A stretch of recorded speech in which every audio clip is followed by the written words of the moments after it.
Hello everyone. So I hope you guys are well and healthy.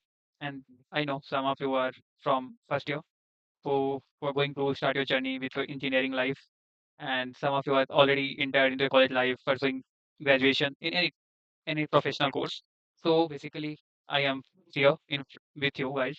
So I am starting my new course, that is DSA with Python.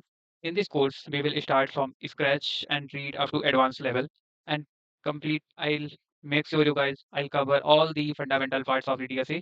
There is no gap that you guys feel in the DSA. I know DSA is an important part of the student life, basically who are pursuing engineering and all, who wants to work in MNCs companies. MNCs means your dream is like you work in Microsoft, you work in Google. Yes, I am with you, and I'll provide my best. So let's discuss how and what things you will get from my side. So today I am planning this course structure, and today I am giving only the two chapters overview. What things you will learn and how you will learn.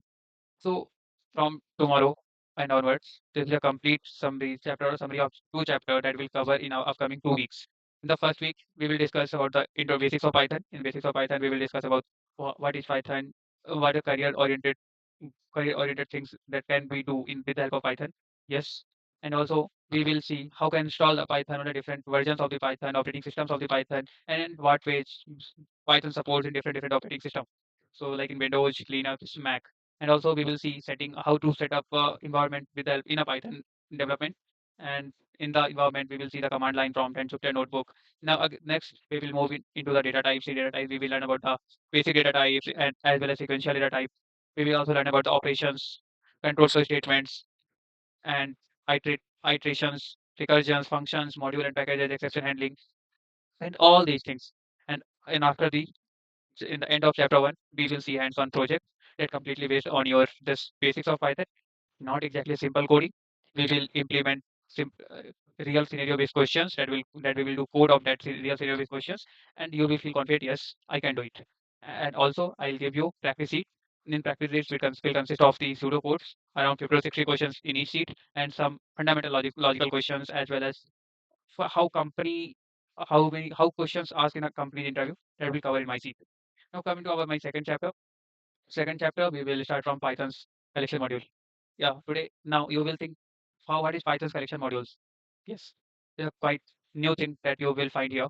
Here we will learn about the name tuple, TQ, order dictionary, default dictionary, chain map objects, counter objects, dictionary. How can you use the user dictionary as user list, user string, and then we will summarize of this topic.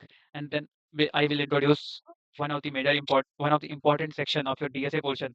What is an algorithm? Basically, complete introduction of an algorithm. What the process? What are the steps that we have to follow, and all. Then after this we will do some performance analysis of an algorithm. In this performance analysis we will learn time complexity, space complexity, big O notation, and then also some kinds of notation like see asymptotic symptotic notation. Asymptotic notation we will learn theta notation, big O notation, omega notation. So that's all. And also we will learn about amortized analysis, composing complexity classes, computing the running time complexity of an algorithm, some real time questions, and pseudocode based question we will practice on it. So these two chapters we will cover in our upcoming 2 weeks, and this is completely from scratch. So don't worry, we will do it and we will crack it. So we see all the best for tomorrow.